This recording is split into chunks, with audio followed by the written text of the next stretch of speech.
मार्का हक की अजीम फतह का एक साल मुकम्मल होने पर लाहौर के लिबर्टी चौक पर जश्न मनाया गया, जिसमें अवाम की बड़ी तादाद ने शिरकत की, जबकि आतिशबाजी से आसमान जगमगा उठा।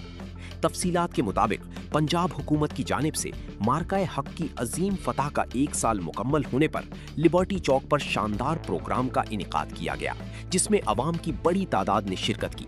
प्रोग्राम में म्यूजिकल कंसर्ट का इनेकाद भी किया गया, जिसमें फनकारों ने अपने फन का मुजाहरा किया, जबकि मारूफ गुलूकार साहिर अली बग्गा ने भी अपनी शानदार परफॉर्मेंस से शुरका का लहू गरमाया।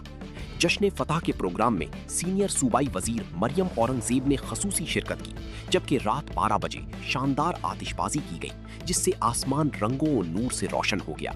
शुरका से गुफ्तगू में सीनियर सूबाई वजीर मरियम औरंगजेब ने कहा कि आज एक बार फिर साबित हो गया कि लाहौर के अवाम पाक फौज के साथ हैं।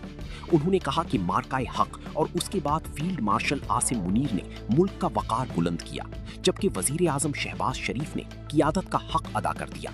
मरियम औरंगजेब का कहना था कि मई में नवाज शरीफ ने मुल्क को एटमी ताकत बनाया और गुज़श्ता बरस मई में ही पाकिस्तान को अजीम फतह नसीब हुई। अफवाज पाकिस्तान ने मुल्क की दिफा को नाकाबिल तस्खीर बनाया और आज पाकिस्तान दुनिया में अमन का पैगंबर बना हुआ है। अल्लाह ताला ने वतन अजीज को दुनिया में इज्जत दी। पूरी कौम फील्ड मार्शल सैयद आसिम मुनीर को सलाम पेश करती है। मरियम औरंगजेब ने कहा कि जिस तरह अफवाज पाकिस्तान ने मार्काए हक लड़ा, आज हम अवाम के साथ मिलकर उन्हें खराजे तहसीन पेश कर रही हैं। फील्ड मार्शल सैयद आसिम मुनीर और वजीर आजम का शुक्रिया अदा करते हैं। उन्होंने बताया कि वजीर आला मरियम नवाज शरीफ 10 मई को वाघा बॉर्डर पर खिताब करेंगी।